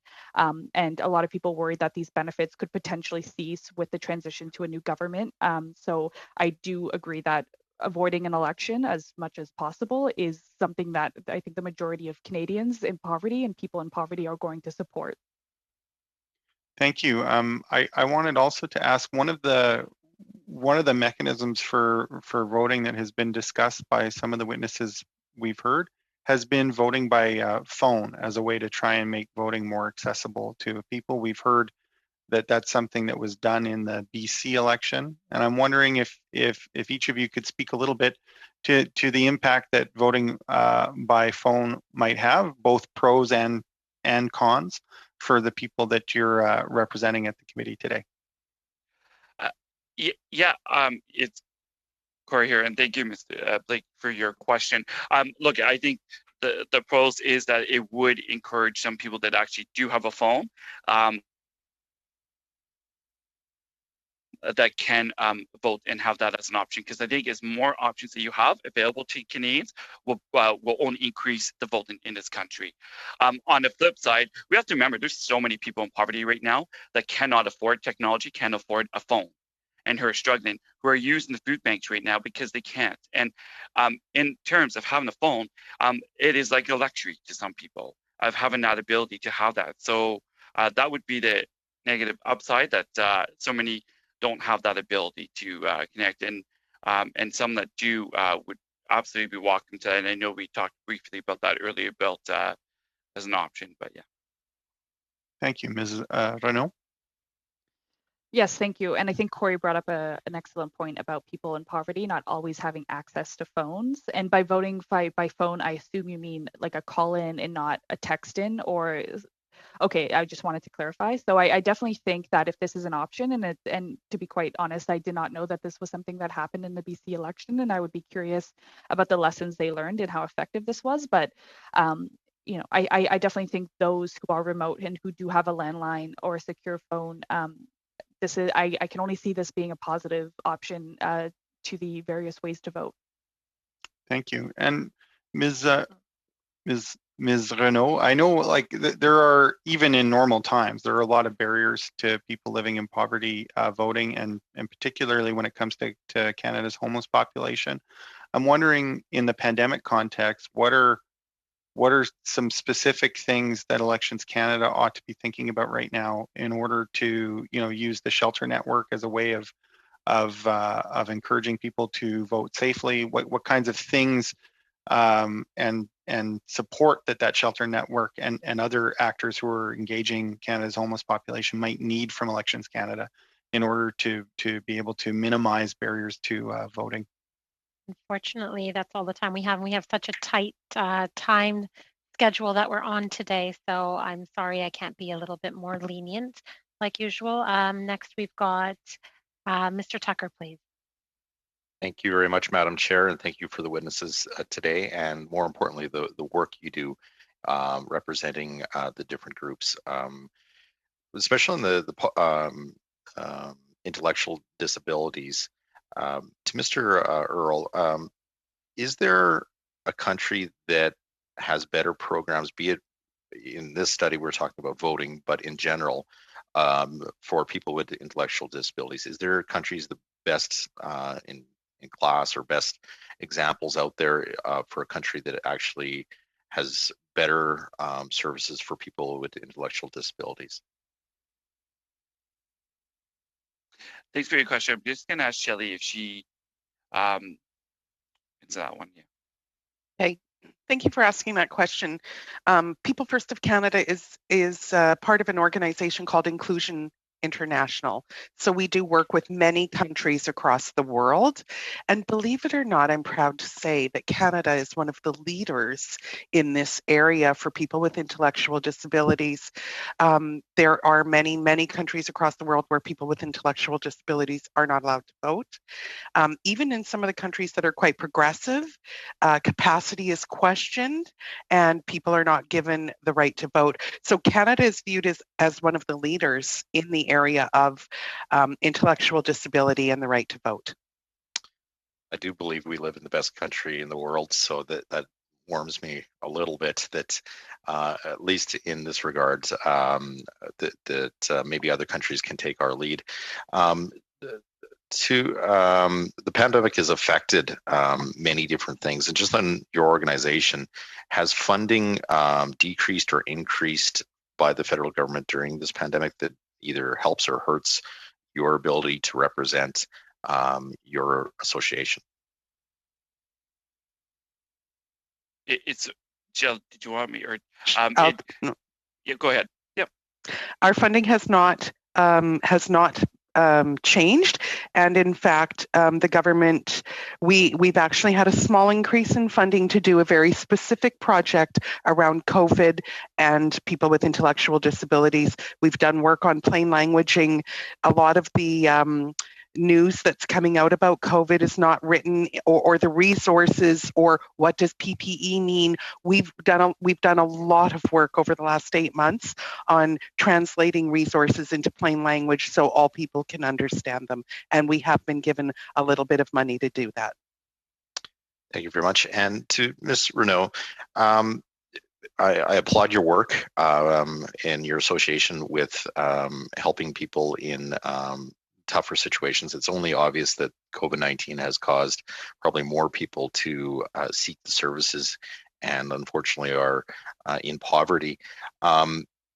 With this election related to on what comes after, would it be fair to say that one of the most beneficial aspects that a government or future governments can consider is hopefully providing the climate right for economic growth, so that there's more individuals that would have the dignity of work and the inherent virtue of work availability?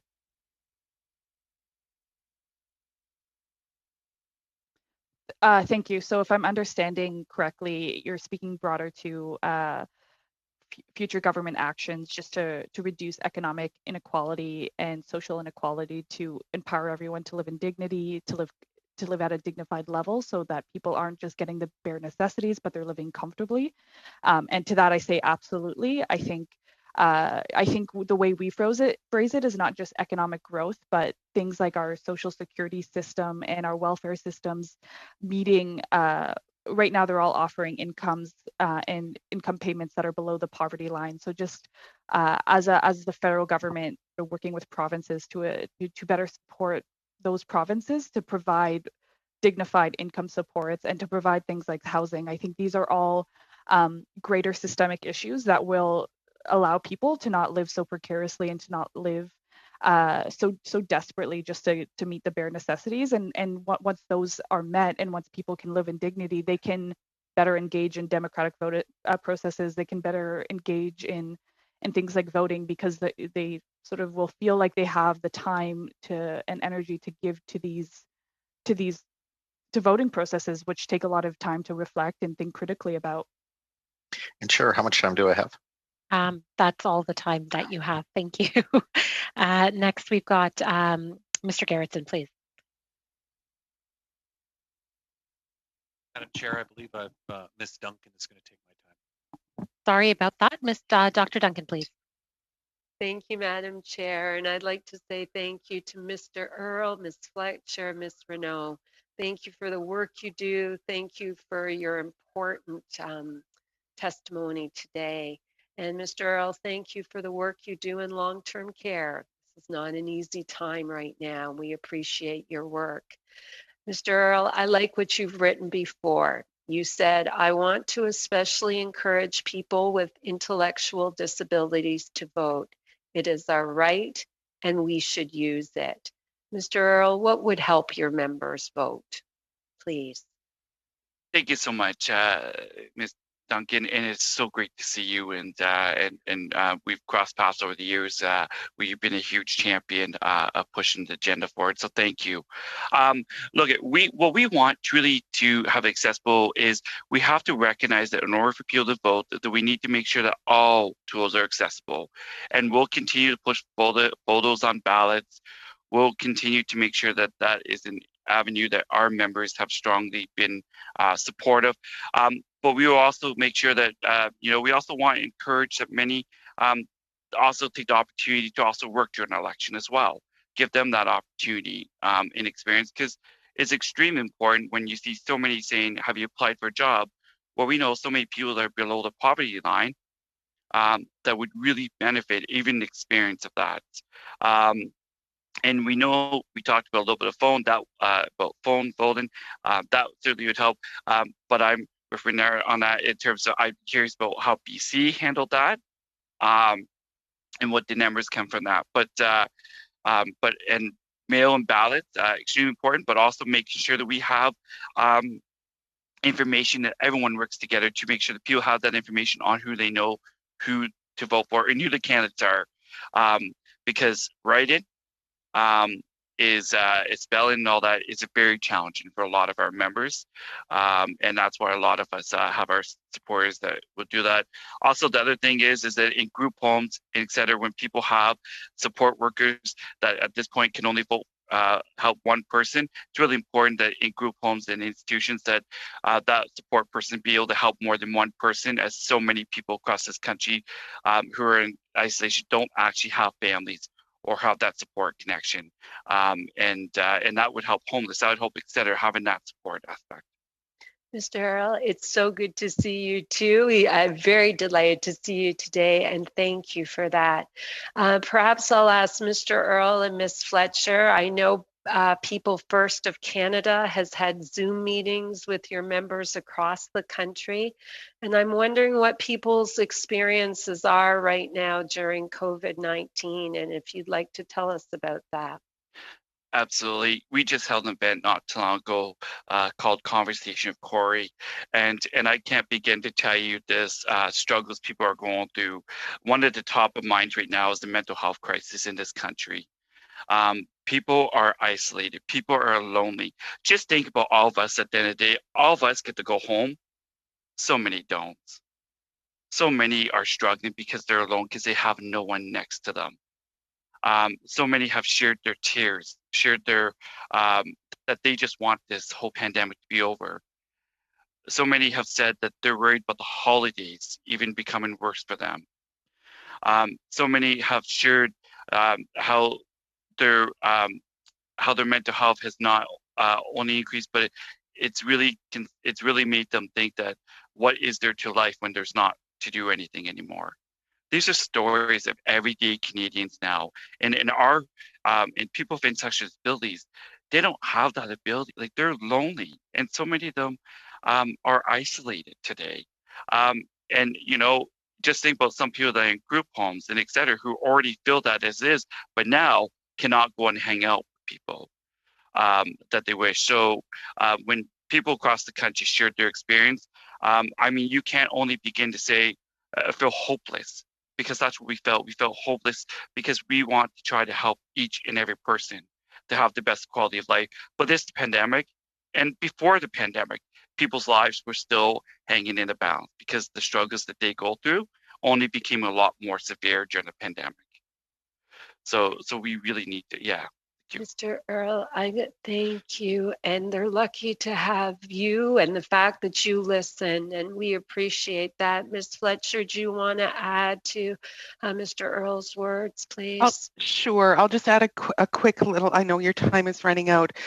We've been actually running doing a project with CAMH, Canadian, sorry, I don't know the acronym. It's about addictions and mental health the Center on Addictions and Mental Health, and People First of Canada. We're running a class right now. We're doing it's a 6-week session for people with intellectual disabilities around their mental health, how to recognize it, what to do about it, what it feels like, the words to use if you need to go into a hospital. We're doing a ton of great work on that area right now.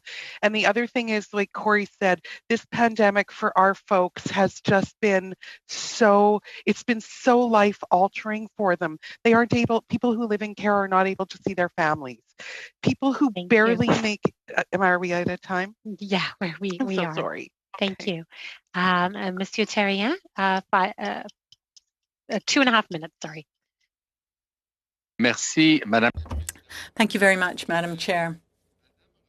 Ms. Renaud, earlier on, you were talking, you mentioned voters in prison, and you said that it was very hard to get information from political parties regarding their agendas. And it's not the first time I've heard this, and I think it's quite strange. As any of my colleagues would tell you, when we're asked for information on our platform, we're quick to give that information out, and because we want our message to be accessible to everyone. And I'm sure that if you were to ask my other colleagues from other parties, they would say the same thing. Have you done anything? Have you reached out to political parties for them to communicate further information through media that will make their messages accessible quickly so that people can make the choice they want to make? Thank you. So from what I've researched, and I don't have a lot of expertise in sort of incarcerated voters, but from what I researched, that what they're having trouble accessing is specifically information about their ridings and the MPs in their ridings. So they usually are able to watch national news like CBC National. These are available in common. So these are available in common areas. So they might have an idea of these greater party platforms, but they're having trouble accessing local news media and local MP agendas. And I think I think it's dangerous to assume everyone understands that you're not just voting for the Liberal Party, you're not just voting for Justin Trudeau, you're voting for your local MP and sort of that whole electoral process. So increasing awareness about this for both people in prison and incarcerated and low-income people, just increasing that information and understanding how that election process works, and that you're voting for an MP, and perhaps maybe your MP who isn't running for a party that you would prefer is a better candidate for what you need in your area. So that's what I was speaking to, is just being able to understand election processes and getting that very localized information.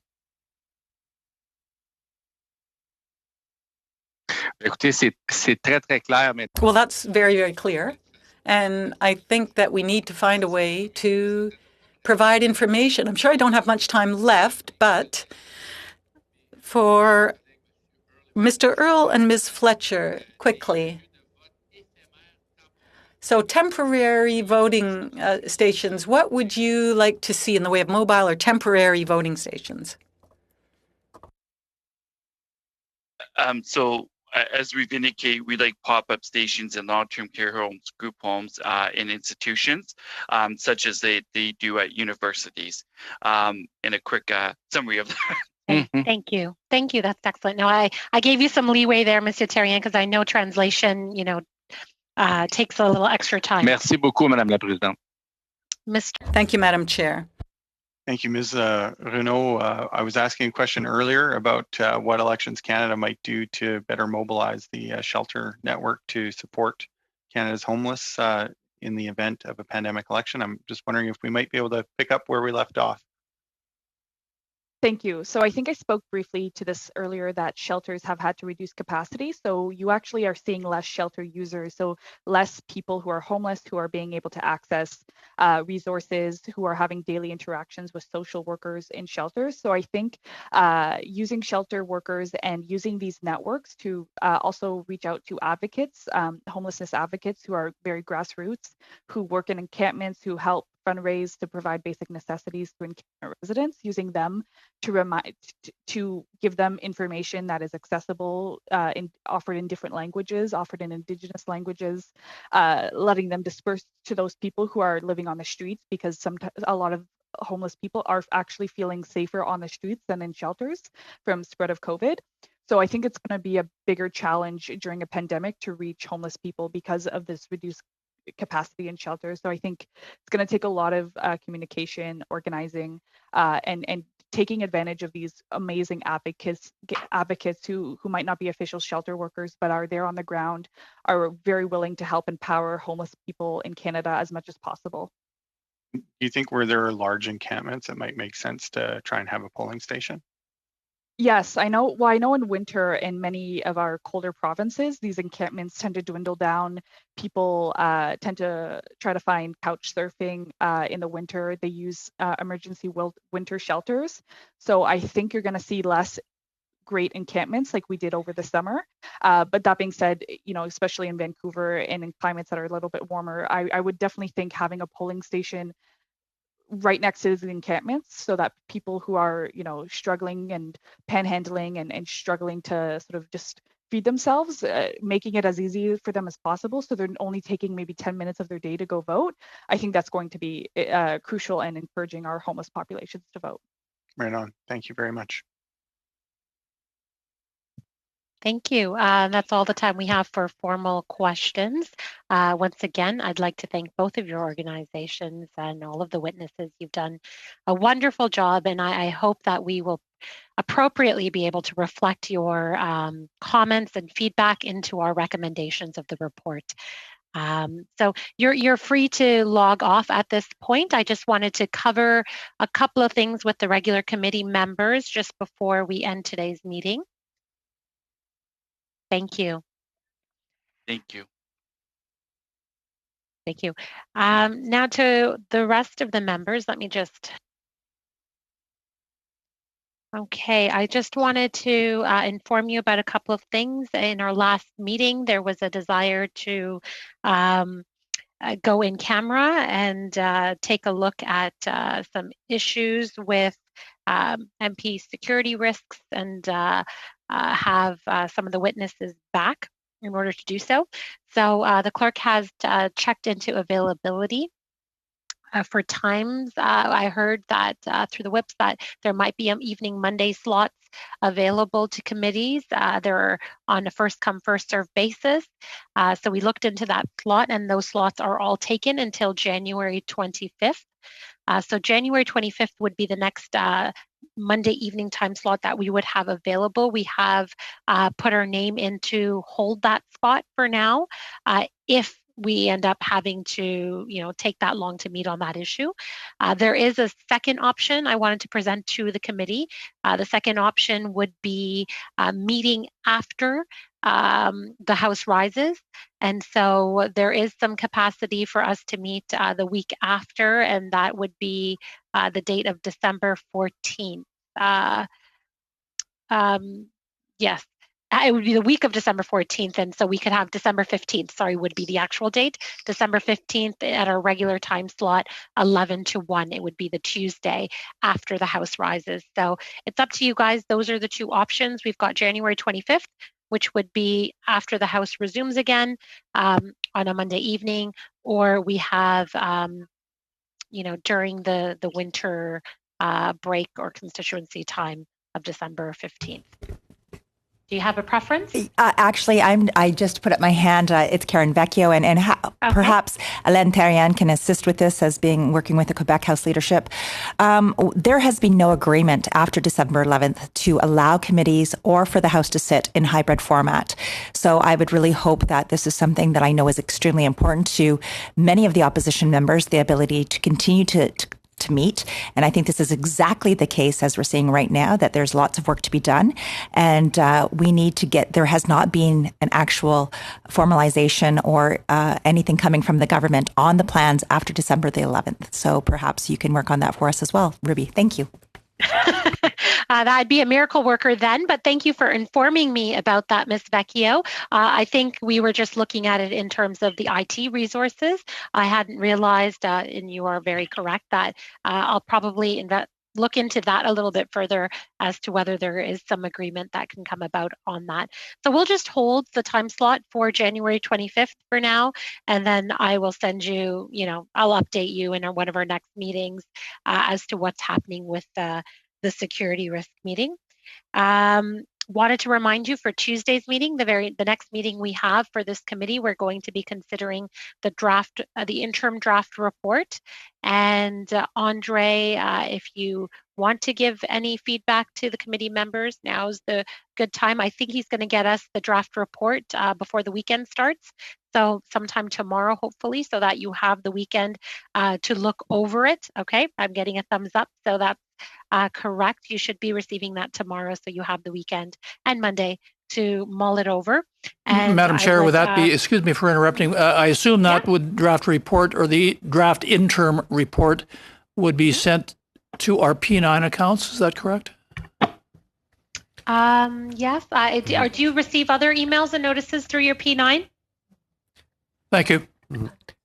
Madam Chair, it's Justin the clerk. I can confirm that P9 accounts for all the members would be included in that distribution, along with their staff, identified staff members.